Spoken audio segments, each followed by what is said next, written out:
여호와의 산에 오를 자 누구며 그 거룩한 곳에 설 자 누군고.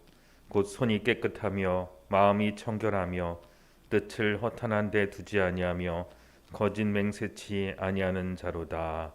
아멘.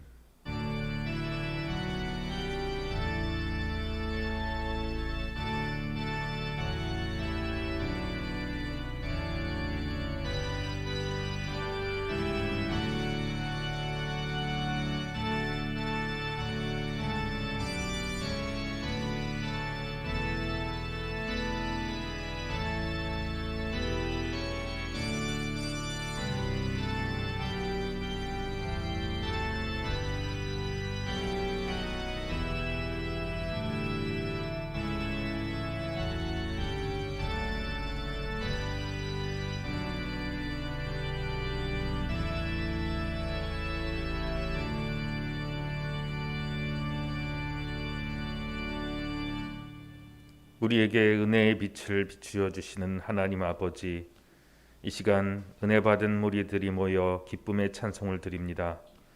공의로서 우리의 인생의 방향을 보이시고 사랑으로서 우리의 길을 인도하심을 바랍니다.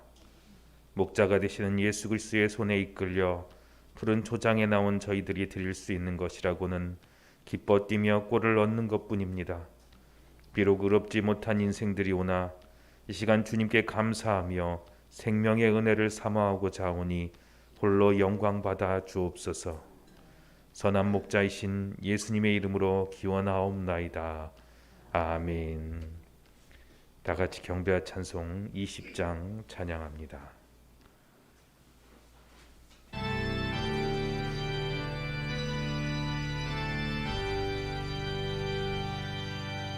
큰 영광 주 자자신 주 나 찬송하네가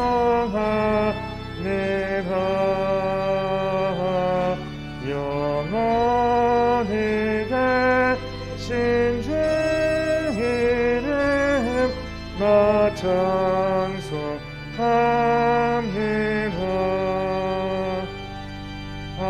한없이 계신 능력을 나 찬송하네가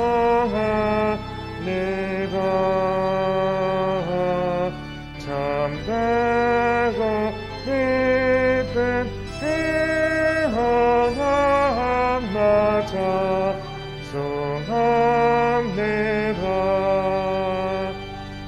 온 천지 창조하시던 그 말씀이 있어 영원히 변치 않는 드라니 사옵니다. 그 온유하신 주 음성 날 불러주시고 그 품에 품어주시니 나 찬송합니다.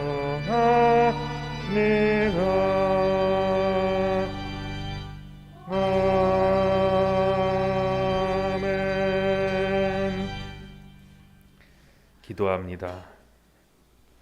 용서의 하나님, 기다림의 의미가 더욱 깊어지는 대림절, 부끄러움을 떨쳐버릴 수 없어 엎드려 주님 곁에 나갑니다. 달을 거듭할수록 주님, 저희는 주님의 곁에서부터 멀어지기가 더 쉬웠습니다. 저희들은 자꾸 뒷걸음질치며 주님과의 약속을 외면했고 주님 없는 삶이 오히려 편했고 모든 것을 적당히 넘길 수 있다고만 생각했습니다. 주님의 존재는 우리 신앙생활에서 많은 제약을 가져올 것이라고 여겼습니다. 유혹하는 사탄의 손짓에 그만 빠져버리고 그 가운데 넘어져서 아파하여 이제 겨우 깨닫고 있습니다. 주님을 떠난 인생은 고통과 슬픔밖에 없음을 다시 한번 확인하고 부끄러운 심정으로 고백하오니 용서의 하나님, 저희를 긍휼히 여겨 주옵소서. 참으로 수치스러운 저희의 개인의 허물들을 하나님께 조용히 고백하며 참회를 계속합니다. 이제는 하나님과 나만이 하는 은밀한 죄를 자백하며 조용히 참회의 기도를 드립니다.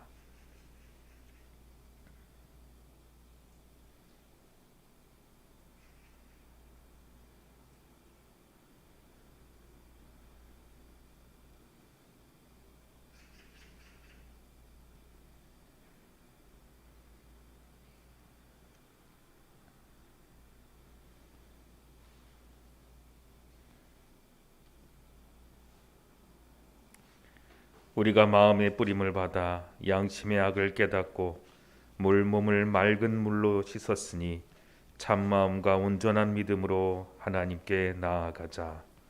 우리를 구원하신 예수님의 이름으로 기도합니다. 아멘.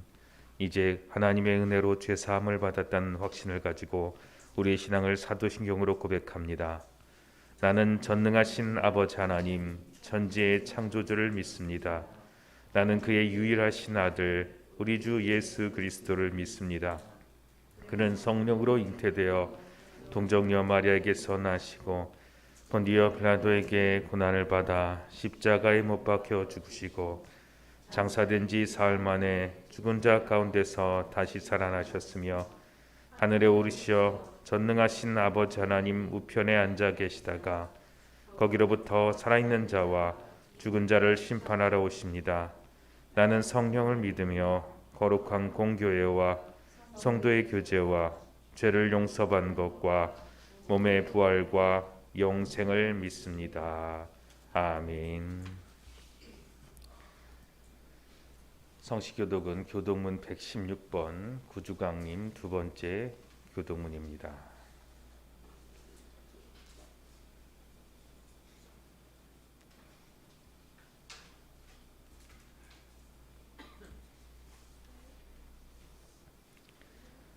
이새의 줄기에서 한 싹이 나며 그 뿌리에서 한 가지가 나서 결실할 것이요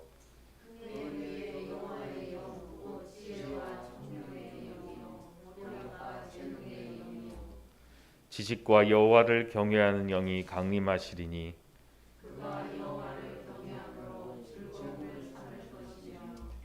그의 눈에 보이는 대로 심판하지 아니하며 그의 귀에 들리는 대로 판단하지 아니하며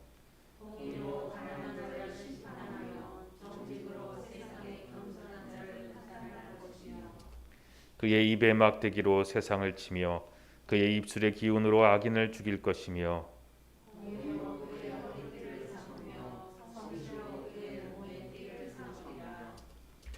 그때 이리가 어린 양과 함께 살며 표범이 어린 염소와 함께 누우며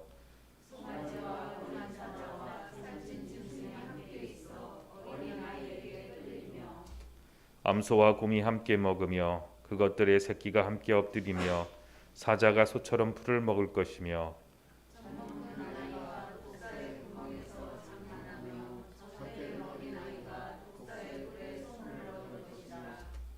내 거룩한 산 모든 곳에서 해됨도 없고 상함도 없을 것이니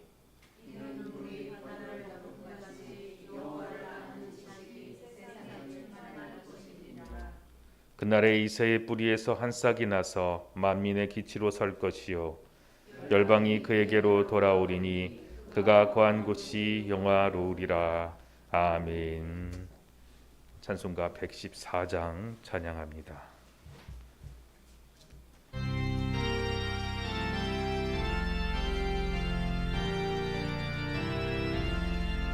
그 어린 주 예수를 자비없어 그 귀하신 몸이 그 위에 있네. 그 하늘의 별들이 반짝이는데 그 어린 주 예수 꼬리 예전에 저육축 소리에 아기 잠깨나 그 승하신 예수 쉬지 않네.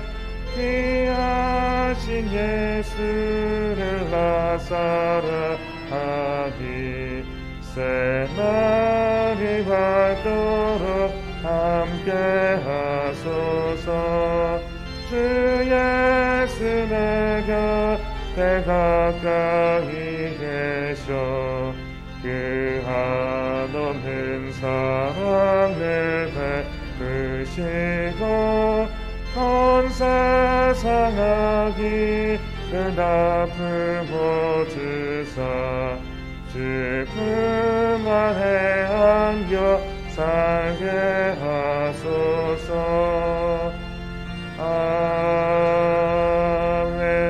아멘. 기도합니다. 하나님 아버지, 주님을 아버지라 부르며 우리의 모든 것을 주님께 올려드릴 수 있게 하시니 감사합니다. 또한 우리의 영혼에 주의 성령을 부어주셔서 우리의 삶이 찬양이 될 수 있도록 힘주심에 감사를 드립니다. 주께서 우리에게 주신 이 자녀됨의 축복을 충분히 누릴 수 있도록 말씀으로 자라게 하여 주옵소서. 빼앗겼던 축복을 다시 회복시키는 귀한 대림의 기간, 하나님께서 내게 가장 큰 축복으로 찾아오신 것을 기다리는 이 기간, 하나님께서 주시는 모든 복을 받아 누릴 수 있도록 많이 기다리고 기도했던 모든 응답을 얻는 귀한 축복의 시간이 되게 하여 주옵소서. 주께 예배하며 주님께 나아갑니다. 우리를 만나 주시고 맑은 물 그리고 푸른 초장으로 인도하셔서 우리가 살아나게 하여 주옵소서. 힘을 얻게 하여 주옵소서. 주변에 들리는 소리로 인하여 우리가 넘어지지 아니하게 하시고 오직 하나님의 음성을 들으며 한 걸음 한 걸음 앞서 나가게 하시고 주의 축복을 세상에 전하는 능력과 축복의 사람이 되게 하여 주옵소서. 주의 백성들에게 능력 주실 것을 믿으며 우리 구주 예수 그리스도의 이름으로 기도하옵나이다. 아멘.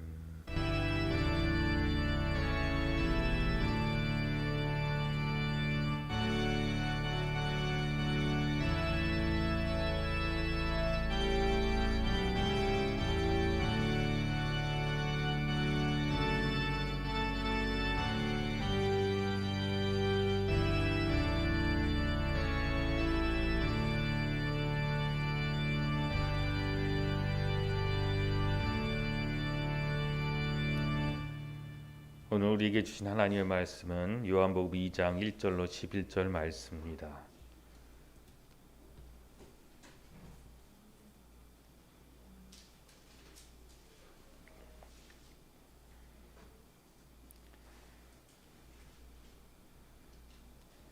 제가 1절, 성도님께서 2절, 마지막 11절은 함께 같이 봉독합니다.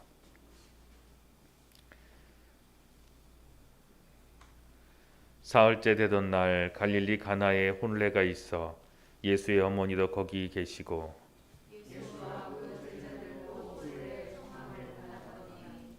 포도주가 떨어진지라 예수의 어머니가 예수에게 이르되 저들에게 포도주가 없다 하니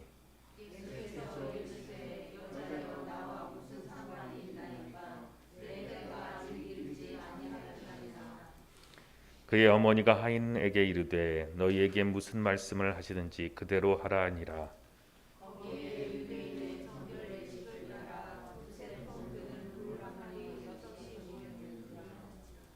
예수께서 그들에게 이르시되 항아리에 물을 채우라 하신즉 아기까지 채우니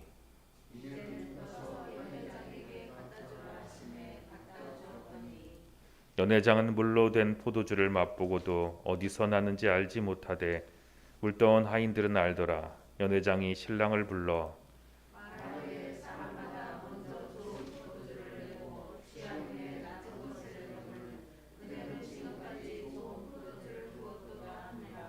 (11절) 말씀 같이 봉독합니다. 예수께서 이 첫 표적을 갈릴리 가나에서 행하며 그의 영광을 나타내심에 제자들이 그를 믿으니라. 아멘. 오늘은 대림절 두 번째 주가 시작하는 주일입니다. 우리는 이 세상에 무슨 일이 일어날 때 우리 성도들은 하나님의 약속을 기억합니다. 푸른 잎이 사그러들고 낯의 빛이 짧아지고 우리의 소망이 사라질 때 우리 성도들은 하나님의 약속을 기억합니다. 세상의 빛이 어두울 때 빛 되신 주 그리스도 예수를 생각합니다. 선지자 이사야의 말씀을 들으십시오. 어둠 속의 길을 잃은 내 백성은 큰 빛을 볼 것이다. 희망이 없이 캄캄한 곳에 살아야만 하는 내 자녀에게 빛을 비출 것이다. 기도합니다. 하나님, 우리는 예수님의 약속을 기억합니다. 말씀을 기억할 때 기쁘게 하여 주옵소서. 말씀이 이루어지도록 이 믿음으로 이 초를 밝힙니다. 주님이 빛이신 것처럼 이 초를 밝힐 때 그리스도의 축복이 어두운 우리 마음속을 밝게 하여 주옵소서. 믿음의 빛을 내 마음에 키우니 말씀하신 대로 우리의 길을 밝히시고 인도하여 주옵소서. 말씀에 등 밝히고 간절히 기다리오니 우리 주 예수여 오심을 우리가 준비하게 하여 주옵소서. 주여 어서 오시옵소서. 이것들을 증언하시니가 이르시되 내가 진실로 속히 오리라 하시거늘 아멘. 주 예수여 어서 오시옵소서. 예수님의 이름으로 기도합니다. 아멘.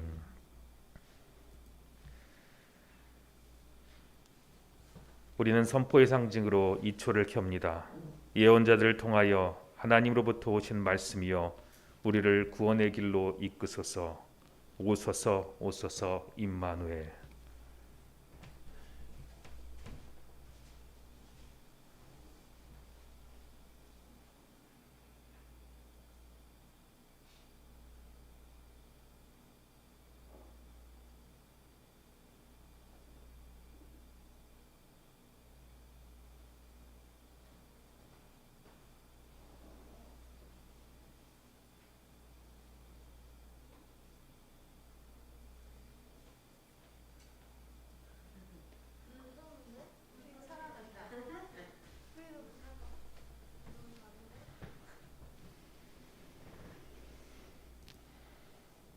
이제 공동 고백문을 함께 봉독합니다. 제가 인도자분을 회중을 여러분이 함께 봉독하면 됩니다. 오소서 높은 곳에서 오는 당신의 지혜여 멀리 또 가까이에서 모든 것을 가르쳐 주소서. 우리들에게 지혜의 길을 보시며 우리를 지혜의 길 곧 평안의 길로 인도하여 주소서. 아멘.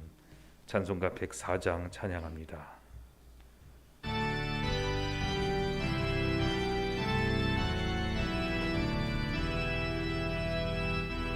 얻어서서 임마누엘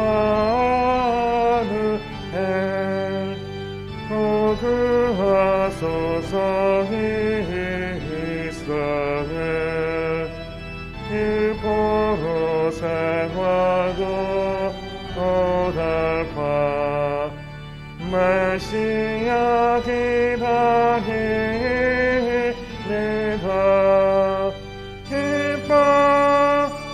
기뻐하라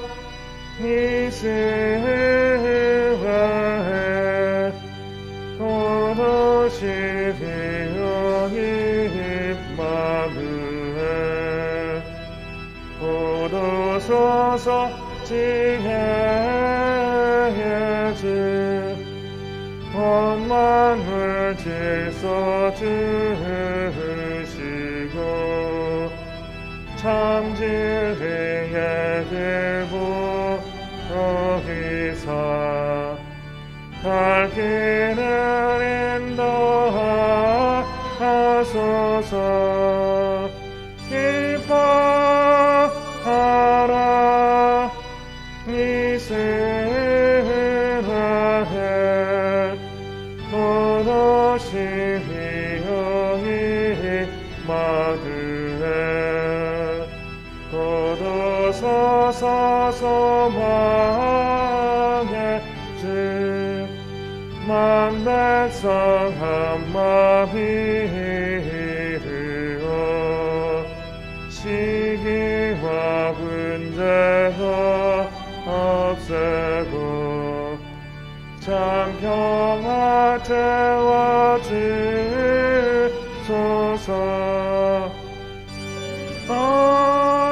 하라 이스라엘 고도시 영이 임마누엘 아멘. 기다림의 주간인 대림절 두 번째 주, 주님께서 여러분에게 찾아오심을 바라고 소망하는 모든 일들이 여러분 가운데 이루어지는 축복의 기다림의 시간이 되시기를 바랍니다.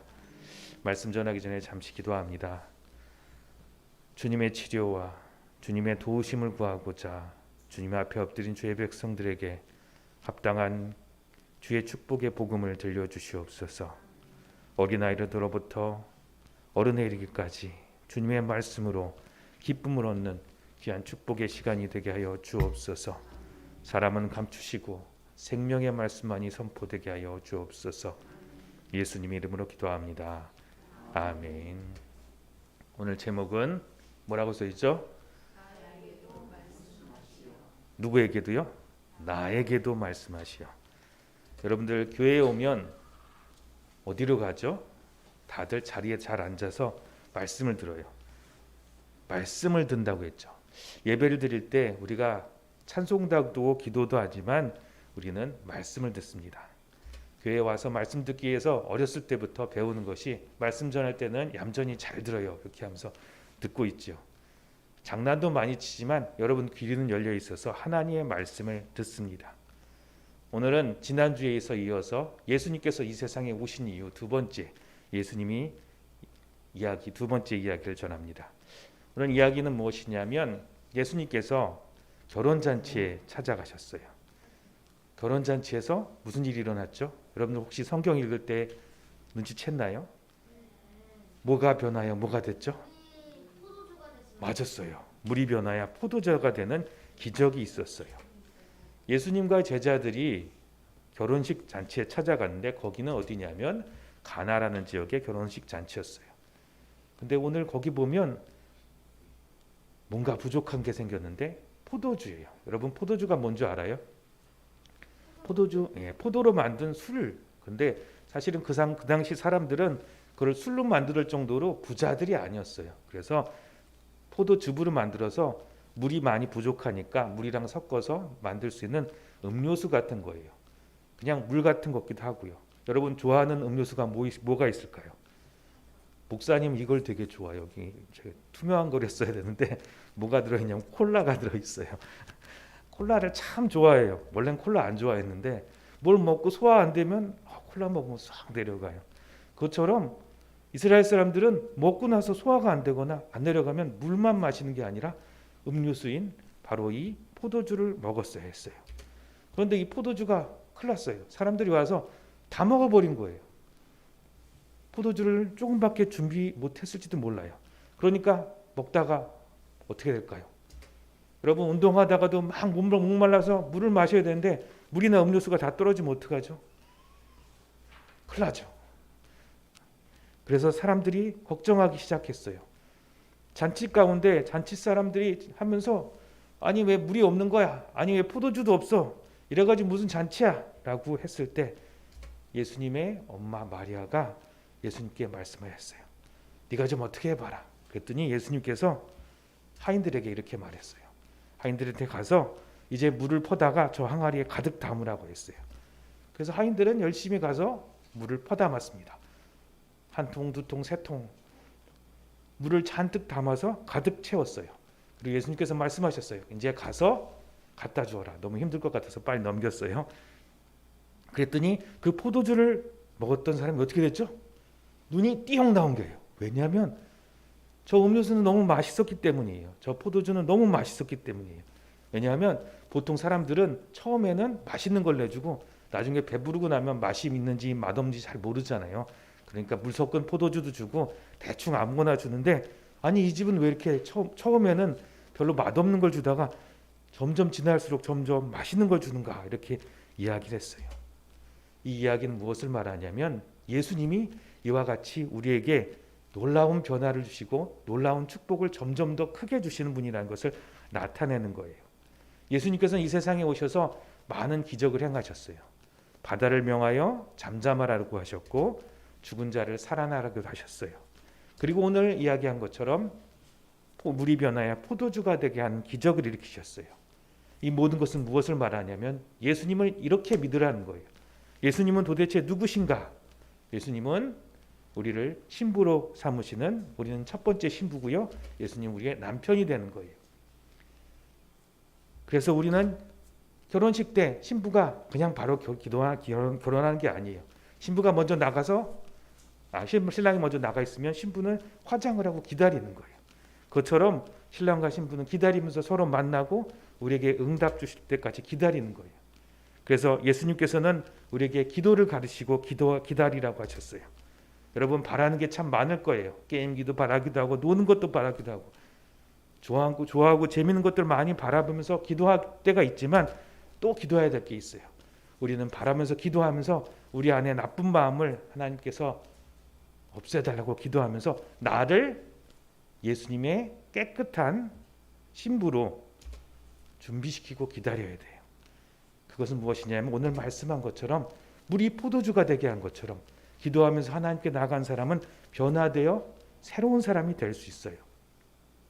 여러분은 이제 기도하면서 하나님의 신부와 그리고 신랑이 돼야 돼요. 그리고 한 가족이 돼야 돼요. 이것이 대림절의 의미예요. 여러분들 예수님을 기다린다는 것은 내가 변화되고 기다려야 돼요. 주님을 만나서 기다리고 하나님께서 나를 다시 부르실 그날을 기다리는 귀한 시간이 되시면서 그러려면은 꼭 해야 된다고 하는 것이 무엇이냐면 기도예요. 예수님이 바로 자라서 무엇이 되지 않았어요. 여러분도 마찬가지예요.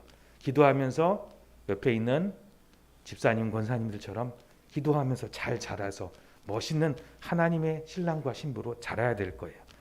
누가복음 3장 52절 말씀 한번 같이 크게 읽겠습니다. 시작. 예수는 지혜와 키가 자라가며 하나님과 사람에게 더욱 사랑스러워 가시더라. 누가복음 3장 52절 말씀. 아멘. 여러분은 어떻게 변화될 수 있다고요? 물로 포도주로 만드신 것처럼 나도 변화시킬 수 있는 거예요. 다시 한번 말할게요.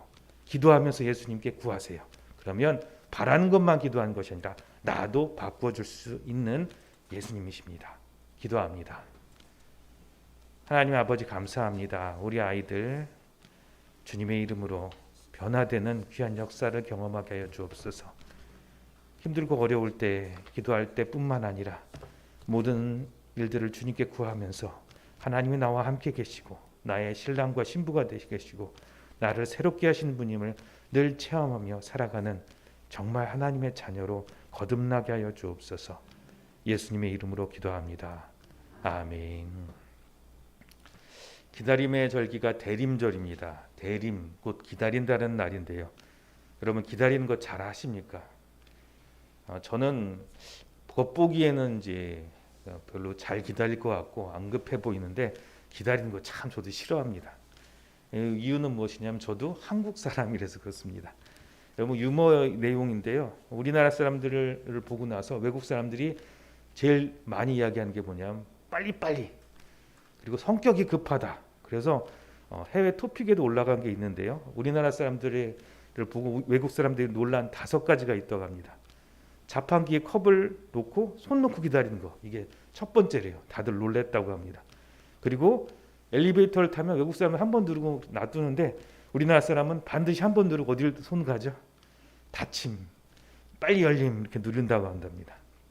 그리고 외국 사람은 안 이런다고 하세요. 제가 가서 본 적은 없는데 양치질하면서 같이 쉬도 한답니다. 우리나라 사람들은.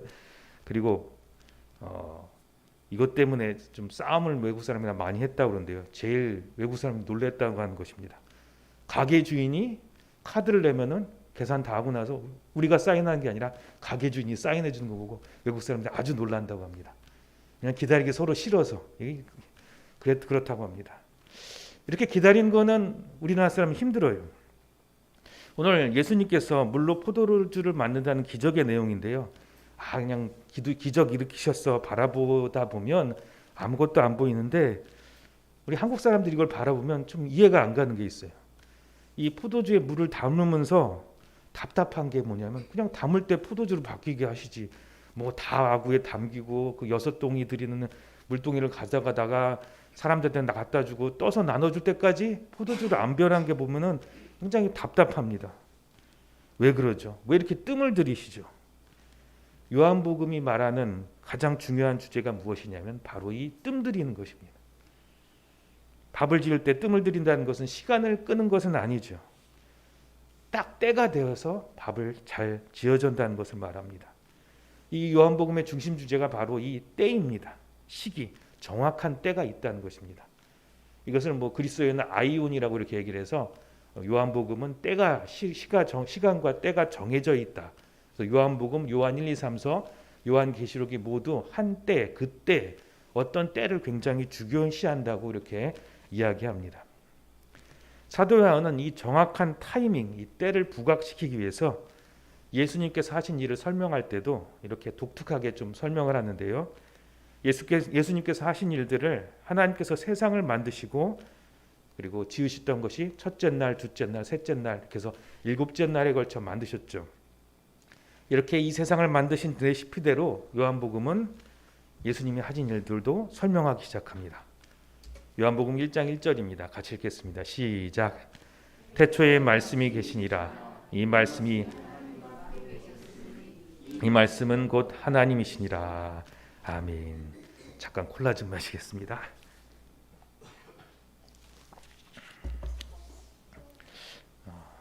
처음에 하나님께서 하신 말씀이 있었습니다.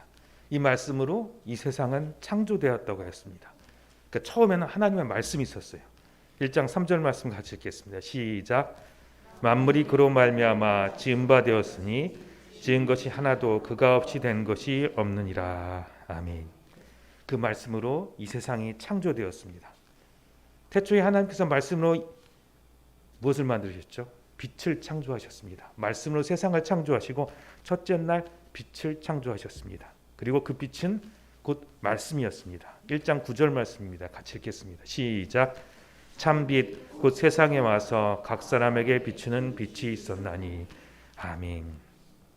그렇게 해서 창세기 1장의 첫째 날이 빛을 창조하신 것이 시작되었고 요한복음 1장의 처음도 하나님께서 말씀으로 이 세상을 창조하신 것처럼 말씀의 빛이 이 세상에 비쳤다고 해서 시작을 합니다. 그것이 첫째 날의 시작이고요. 그것이 실제로 이루어진 것이 세례요한의 말씀 선포로 시작되었다고 해서 첫째 날을 요한복음 1장 23절에 이렇게 표현하고 있습니다. 같이 읽겠습니다. 시작. 이르되 나는 선지자 이사야의 말과 같이 주의 길을 곧게 하라 하고 광야에서 외치는 자의 소리라 하니라. 아멘. 하나님께서 선지자를 통해서 말씀하신 그 말씀을 전하면서 이것이 첫째 날이 되게 하셨습니다. 그리고 계속 이야기가 전개되는데요. 제자들을 부르신 내용들이 그렇게 이튿날 이렇게 해서 1장은 총 4일 동안 제자들을 부르시는 내용이 나옵니다. 그래서 하나님께서 천지를 창조하시는 4일 동안의 이야기를 담고 있습니다. 그것이 1장의 내용이. 그리고 2장을 넘어가면서 보면 2장 1절 말씀 같이 읽겠습니다. 시작. 사흘째 되던 날 갈릴리 가나에 혼례가 있어 예수의 어머니도 거기 계시고. 아멘.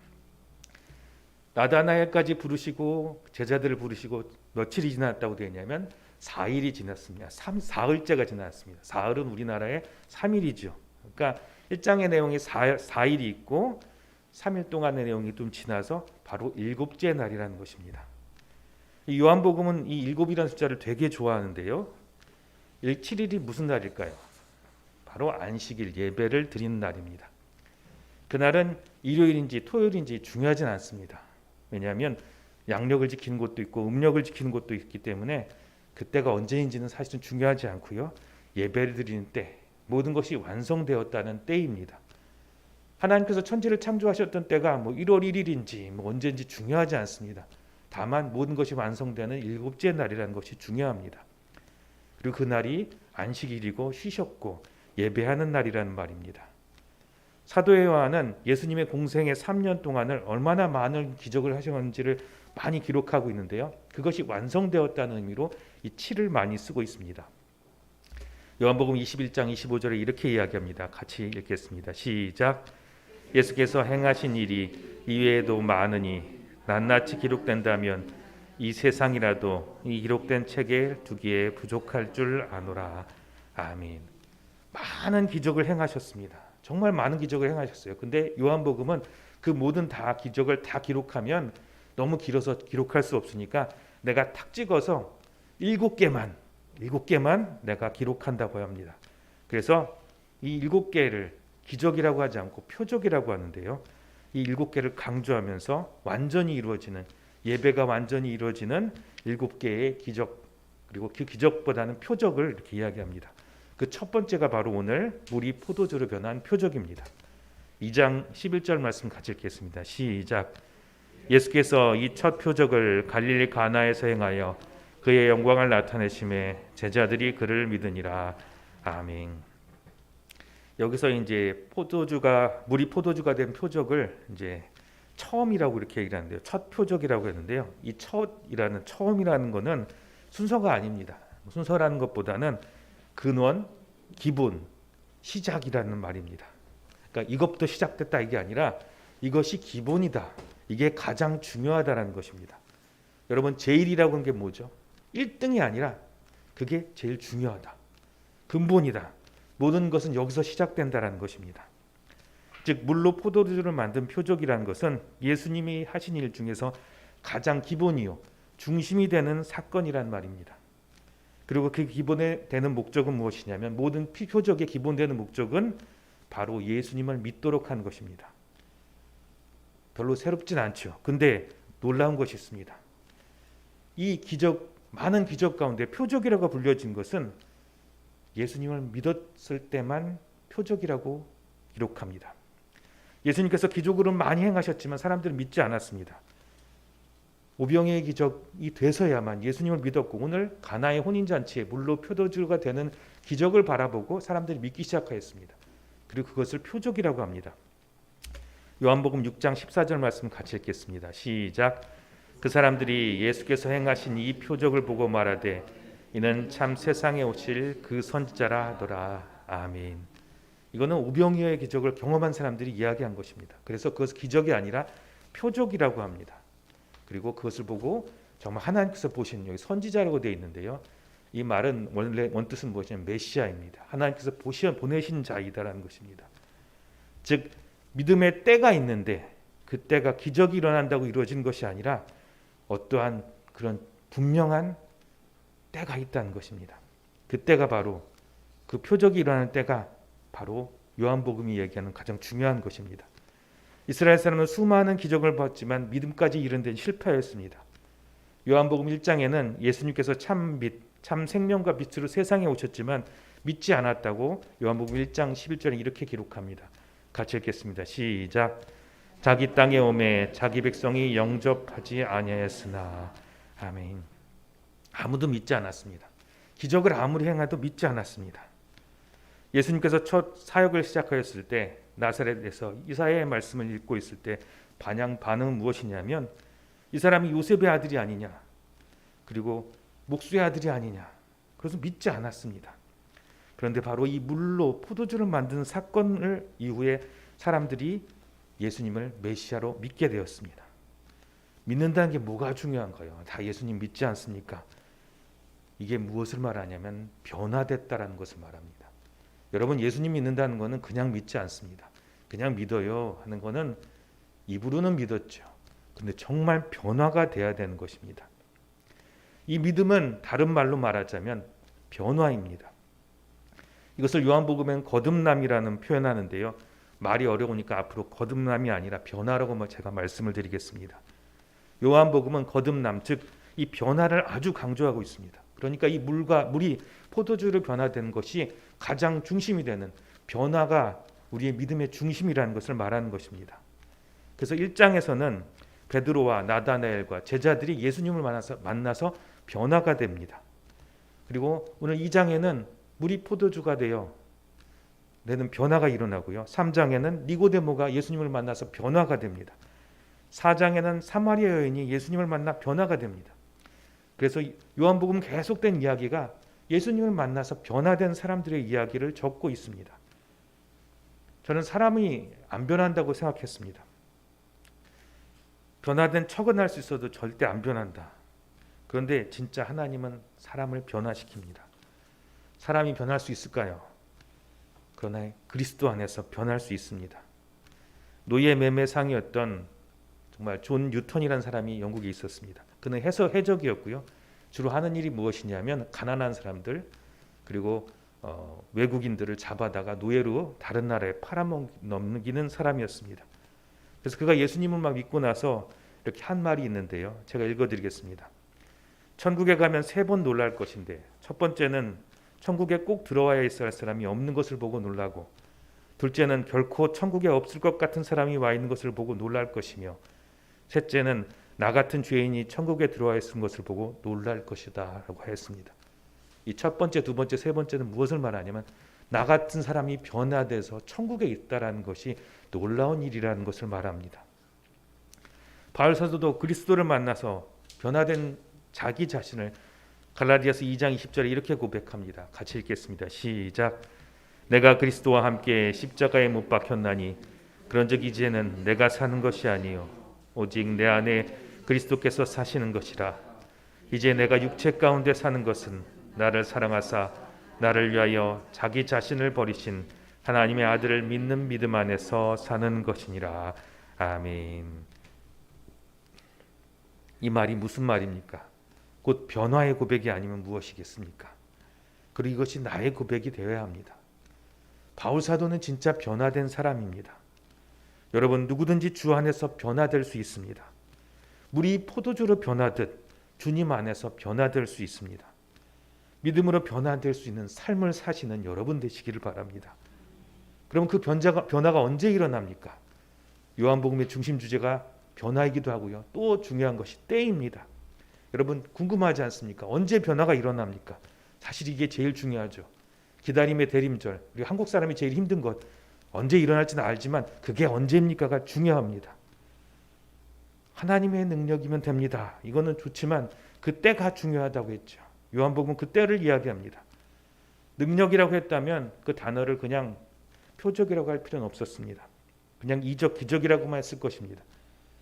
여러분 힘을 주고 압력을 가하고 뿅 하고 된다면 그건 굳이 이적이라고 표적이라고 할 필요는 없을 것이었습니다. 왜냐하면 이적이랑 표적은 구분하거든요. 여러분 밥을 불로 막 떼면 어떻게 될까요? 팔팔 끓고 밥이 되기 시작합니다. 근데 불을 꺼버립니다. 그리고 시간을 기다립니다. 그리고 다 되었을 때 뚜껑이 열려집니다. 표적이라는 것은 바로 이것을 말합니다. 그 때를 말하는데요. 시간이 되어서 정확한 때가 되어서 뚜껑이 열리는 것입니다. 이 표적이란 말을 요한복음에서는 세메이온이라는 그리스어 말로 표현되어 있는데요. 이것의 원래 의미는 의미와 상징입니다. 여러분 어렵게 들리시겠지만 이게 무슨 말이냐면 하나님께서 우리에게 능력을 부어주시는데요. 마치 밥이 지금 됐지만 아직 안 된 거예요. 그리고 가스불을 붙여서 불을 붙이다 불을 꺼버린 것과 같습니다. 능력이 계속 부어지다가 이제 불이 꺼져서 능력이 사라지는 겁니다. 도저히 믿을 수 없는 것 같을 때가 바로 표적의 시작이라는 것입니다. 표적이란 말이 의미 상징이라는 이유는 무엇이냐면 이제 하나님께 물어보기 시작합니다. 전에는 능력이 계속 왔어요. 계속 불을 뗍니다. 하나님이 우리와 함께 있어. 내가 두 눈으로 바라보기에 내가 아침에 일어났더니 광야 가운데 이스라엘에 있던 사람들은 자기 두 눈으로 불기둥과 구름기둥을 봤습니다. 하늘에서 만나와 메추라기를 봅니다. 먹습니다. 능력이 늘 자기들 옆에 있습니다. 아무 의심이 없습니다. 의미를 묻지 않습니다. 하나님께서는 그것을 무엇인지 물어보라고 만나라고 하셨는데요. 만나란 무슨 뜻이냐면 이것이 무엇이냐라는 겁니다. 이것이 무엇인가를 먹으면서도 이것이 무엇인지를 물어보지 않습니다. 아무 생각 없이 먹습니다. 왜냐하면 이것이 그냥 내 앞에 있으니까요. 무슨 의미지요? 뭘 말씀하려는 거죠? 아무도 의심하지 않습니다. 표적이란 것은 무엇이냐면 의심하기 시작하고 물어보기 시작하여 표적이 된다는 것입니다. 한 사람이 예수님을 믿었습니다. 놀라운 기적을 체험하고 하나님을 믿었습니다. 그 능력이 충만해서 기도한 대로 응답받고 말하는 대로 하늘에서 불이 떨어집니다. 그런데 의미는 물어보지 않습니다. 왜냐하면 기도하면 다 이루어지거든요. 질문하는 거 필요 없습니다. 그런데 그러면 그 사람이 변할 거예요, 안 변할 거예요? 그 사람은 변하지 않습니다. 맹물을 퍼서 큰 항아리에 가득 채우고 가져다 줄 때까지 도대체 이게 무슨 의미입니까? 라는 것이 질문이 있어야 됐다는 것입니다. 여러분 그 통이 얼마나 큰지 아십니까?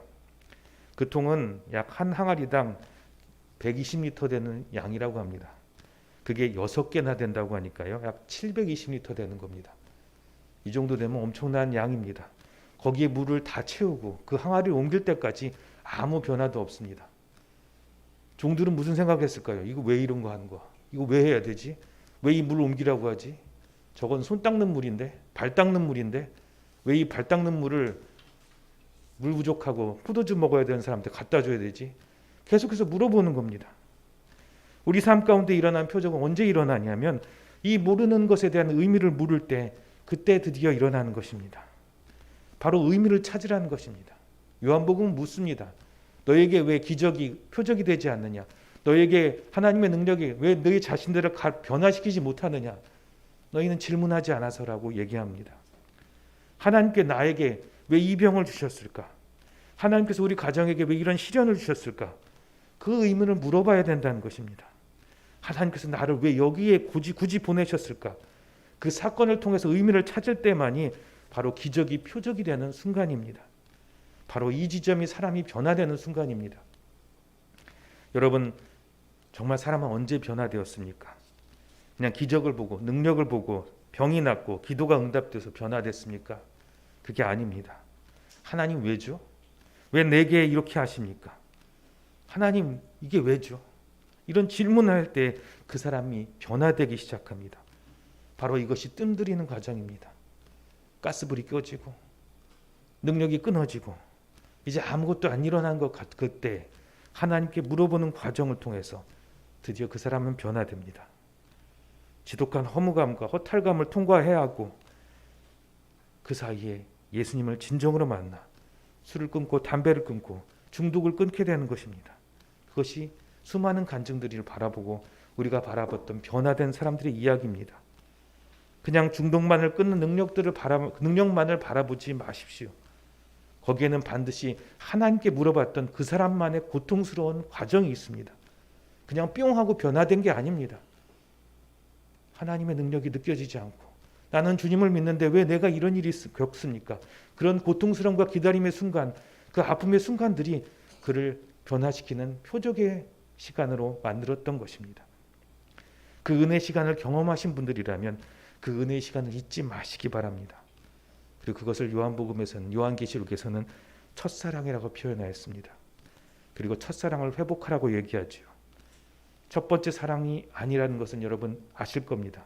제가 물이 포도주를 변화했던 사건이 첫 번째 표적이 아니라 가장 중요하고 기본이 되는 표적이라고 말씀드린 것처럼 바로 이 첫사랑은 가장 기본이 되는 사랑입니다. 내가 어떻게 변화되었던 그 사랑, 내가 어떻게 변화되었던 그 사랑을 이제 매일매일 다시 되새기고 그 사랑으로 다시 시작해야 된다는 것을 말합니다. 혹시 오늘 고통의 시간을 보내고 있는 여러분 계십니까? 지금 여러분은 표적을 이루어지는 과정 가운데 있습니다. 하나님은 여러분을 버리신 것이 아니라 지금 뜸들이시고 정확한 때에 밥의 뚜껑을 열듯이 그 의미를 찾고 변화되던 놀라운 새 아침을 여러분에게 준비하시고 계십니다. 그런 표적의 기쁨을 맛보시는 변화의 축복을 맛보시는 우리 하나교회 성도 여러분 되기를 주님의 이름으로 축원드립니다. 기도합니다. 하나님 아버지 감사합니다. 주님, 저희도 변화되기 원합니다. 언제까지 이렇게 살아야 합니까?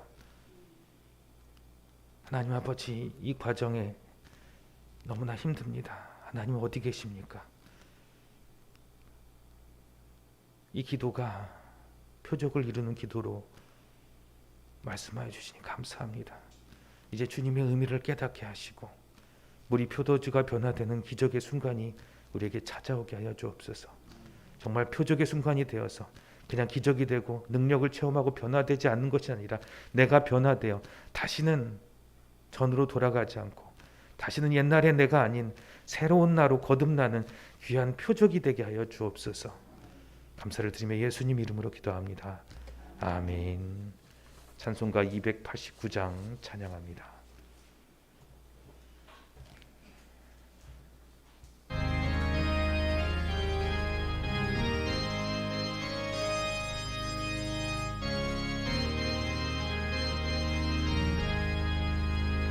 주 예수 내 맘에 들어와 계시는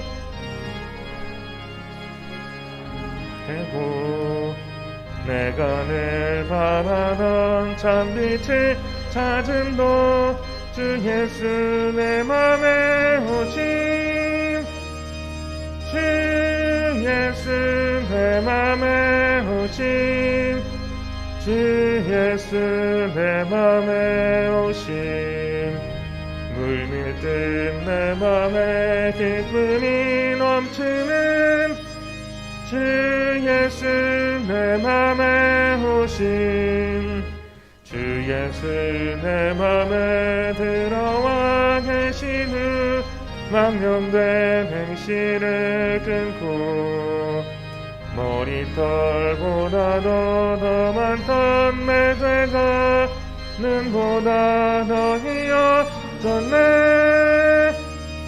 주 예수 내 맘에 오심 주 예수 내 맘에 오심 물밀듯 내 맘에 기쁨이 넘치는 주 예수 내 맘에 오심 내 맘의 소망을 든든히 가지는 주 예수 내 맘에 오심 의심의 구름이 사라져 어림도 주 예수 내 맘에 오심 주 예수 내 맘에 오심 주 예수 내 맘에 오심 물밀듯 내 맘에 기쁨이 넘치는 주 예수 내 맘에 오심 사망의 음침한 골짜기 가다가 밝은 빛 도련히 비춰 저 멀리 하늘은 환하게 모임도 주 예수 내 맘에 오심 주 예수 내 맘에 오심 주 예수 내 맘에 오심 물밀듯 내 맘에 기쁨이 넘치는 주 예수 내 맘에 오심 내가 저 천성에 올라가 살기는 주 예수 내 맘에 오심 천성에 올라가 주님을 뵈리니 그 기쁨 기길 때 없네 주 예수 내 맘에 오심 주 예수 내 맘에 오심 물밀듯 내 맘에 기쁨이 넘치는 주 예수 내 맘에 오심 드려진 헌물 위해서 기도합니다. 하나님 아버지 우리의 삶 가운데 참 많은 질문이 있습니다. 아버지 하나님 이 질문을 주님께 올려드리기에 우리의 손에 가지고 있던 모든 것들 다시 주님의 손에 올려드립니다. 우리의 소득과 우리의 시간과 우리의 정성과 우리의 물질 그리고 나의 병든 육체까지 다 주님의 손에 올려드립니다. 주님의 손에 올려서서 온전하기를 원하며 주님께 드립니다. 우리의 소득의 일부를 드려 우리의 소득의 전부를 주님께 올려드립니다. 온전케 하여 주옵소서. 우리의 소원을 주님께 올려드립니다. 주님의 뜻 안에서 온전해지기를 원하여 주님께 올려드렸습니다. 우리의 연약함 주님께 올려드렸습니다. 이 시간 주님의 손으로 강건하여지게 하여 주옵소서. 아버지 주님께서 이루실 그 날을 기다리며 아버지 기적이 아닌 표적으로 나를 완전히 변화시키를 바라며 거룩하고 거듭난 인생을 살게 하여 주시옵소서. 하나님 함께하고 싶으나 함께하지 못한 주의 자녀들 같은 은혜와 능력을 저들에게 허락하여 주시옵소서. 병상에 있든지 시험에 빠졌든지 그 가운데 주님께 물어 주님을 만나 변화되는 귀한 표적의 체험을 하게 하여 주옵소서. 예수님의 이름으로 기도합니다. 아멘. 대림절 둘째 주간입니다. 선지자의 지혜의 말씀으로 약속된 평안의 주님을 기다리며 대리매초를 밝혔습니다. 분홍빛 초는 이제 선포된 복음을 의미합니다. 주보에 나온 것처럼 예수 그리스도의 보혈과 그리고 우리에게 주신 빛과 기쁨인 빛을 말하는 하얀색이 섞여서 약간 분홍색이 도는 그 초가 됩니다. 이 복음의 의미를 살리면서 하나님께서 나의 삶 가운데 귀한 변화를 일으키시는 기대를 하시며 사시는 한 주간 되시기를 바랍니다. 찬송가 621장 찬양하고 축도하고 예배를 마칩니다.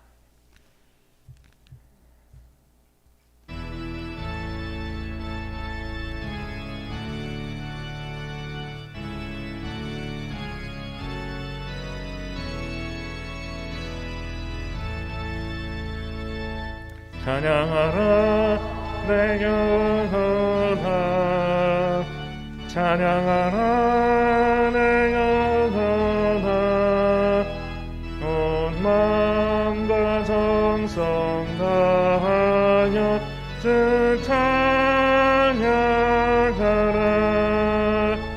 경배하라 내 영혼아 경배하라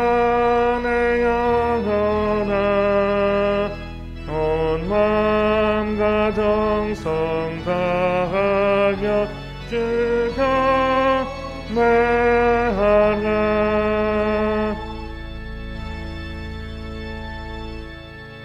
이제는 우리를 위하여 십자가 지고 부활하신 우리 구주 예수 그리스도의 은혜와 하나님 아버지의 그 극진하신 사랑하심과 성령님의 교통하시고 능력 주심이 이제 변화를 소망하며 참된 표적을 경험하며 모든 질문에 응답을 얻고 그 슬픔과 고통 가운데 통과하기 원하며 기쁨의 아침을 맞기 원하는 주의 백성들 머리머리 위에 그리고 가정과 직장과 자녀들 위에 이제로부터 영원까지 함께 하시기를 원하나이다. 아멘.